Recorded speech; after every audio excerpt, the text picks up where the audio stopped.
வணக்கம் ஆண்டர்பிரினர்ஸ். இப்போலாம் நிறைய business owners, start up companies இவங்கெல்லாம் தங்களோட பிஸ்னஸை பிரைவேட் லிமிடெட் கம்பெனியாக ரிஜிஸ்டர் பண்ணிக்கிறாங்க. பிரைவேட் லிமிடெட் கம்பெனியாக பிஸ்னஸை ரிஜிஸ்டர் பண்ணுறது எப்பயுமே ரொம்ப நல்ல விஷயம். ஆனால் அதே சமயம் பிரைவேட் லிமிடெட் கம்பெனி ரிஜிஸ்டர் பண்ணதுக்கப்புறமா ஆனுவல் கம்ப்ளைன்ஸ்னு ஒன்று இருக்குங்க. இந்த ஆனுவல் கம்ப்ளைன்ஸை நம்ம பண்ணாமல் விட்டுட்டோம் அப்படின்னா நம்மளுக்கு பெனால்ட்டி வரும், ஃபைன் வரும். சில சமயங்களில் கம்பெனியை ஸ்ட்ரைக் ஆஃப் ஆகிறதுக்கான சான்சஸும் இருக்குது. அடுத்து ரெண்டாவது கம்ப்ளைன்ஸ் அப்படின்றது MGT7. இந்த MGT7 அப்படின்றது கம்பெனியோடைய ஆனுவல் ரிட்டர்ன்ஸ் அப்படின்னு சொல்லுவாங்க.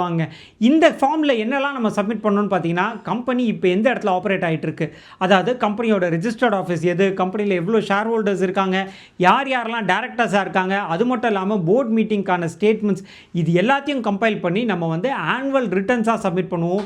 இதுதான் MGT7 அப்படின்ற ஃபார்ம். இந்த MGT7 அப்படின்ற ஃபார்முமே நம்மளுடைய ROC ஆனுவல் கம்ப்ளைன்ஸில் இருக்கக்கூடிய ஒரு முக்கியமான அங்கம்ங்க. அடுத்து மூணாவது ஃபார்ம் DPT3. இந்த DPT3 அப்படின்றது என்னன்னா லோன் டிக்ளரேஷன் ஸ்டேட்மெண்ட் அப்படின்னு சொல்லுவாங்க. நம்ம கம்பெனி ஆப்ரேட் பண்ணுறதுக்காகவோ ப்ரொமோஷன்ஸ், அட்மினிஸ்ட்ரேட்டிவ் எக்ஸ்பென்சஸ், இப்படி கம்பெனியோட எக்ஸ்பென்சஸ்க்காக நம்ம ஏதாவது கடன் வாங்கியிருந்தோம் அப்படின்னா அந்த கடன் எவ்வளோ அப்படின்றத நம்ம டிக்ளேர் பண்ணணும். இஃப் சப்போஸ் கடன் எதுவுமே இல்லை அப்படின்னா இந்த பிரைவேட் லிமிடெட் கம்பெனி எந்த கடனுமே வாங்கலை அப்படின்றதையும் நம்ம ROCக்கு இன்ஃபார்ம் பண்ணோங்க. அதுக்கான ஃபார்ம் தான் இந்த DPT3 அப்படின்ற ஃபார்ம்.